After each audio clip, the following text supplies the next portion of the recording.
Ça fait plaisir de terminer ce chantier au long cours là. En même temps, ça fait bizarre quoi. Bien, tiens, on va passer à autre chose. Mais c'est une grande satisfaction quoi. On est tous très contents d'avoir réalisé ce bel ouvrage quoi. Et puis surtout aussi de terminer par une calade, c'est bien cool. Alors on est en avril 2021 et voilà, c'est la dernière semaine de chantier.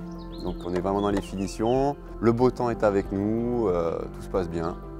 Un peu fatigué quand même, après 1 an et demi, mais ouais ça va, le moral est toujours là et ça se finit bien, donc je suis ravi. Le chantier qu'a réalisé Marco Piedra sur ces murs en pierre sèche, le rendu est assez exceptionnel. C'est-à-dire qu'on était, il y a 2 ans et demi, on était sur quelque chose qui était en ruine en partie, qui n'avait plus de cohésion. Et là, maintenant, on relie tout à fait toutes les lignes des murs. On a quelque chose qui est exploitable d'un point de vue du jardin. Donc je suis complètement satisfait de l'intervention de Marco Piedra.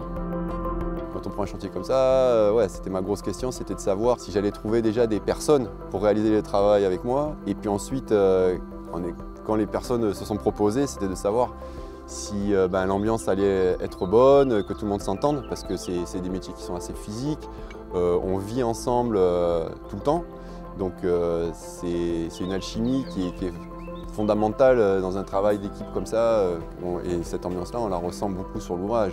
C'est précis, les phases se sont très bien déroulées. Ouais, on est arrivé à une certaine cohésion ensemble. Ouais. Chaque murailler, chaque ouvrier a sa manière de poser, mais malgré ça, on est arrivé à une certaine unité. Ce que je retiens, c'est que c'est un super beau travail d'équipe. Ça fait du bien. On est arrivé ensemble à réaliser de belles choses.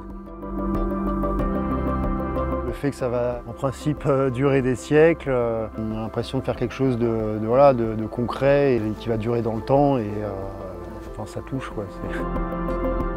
L'intérêt aussi, c'est que justement on n'est pas sur du soutènement routier, on est sur des terrasses de culture, que j'espère que ça sera une vitrine en tout cas pour montrer que le bâti pierre sèche a sa place dans le patrimoine.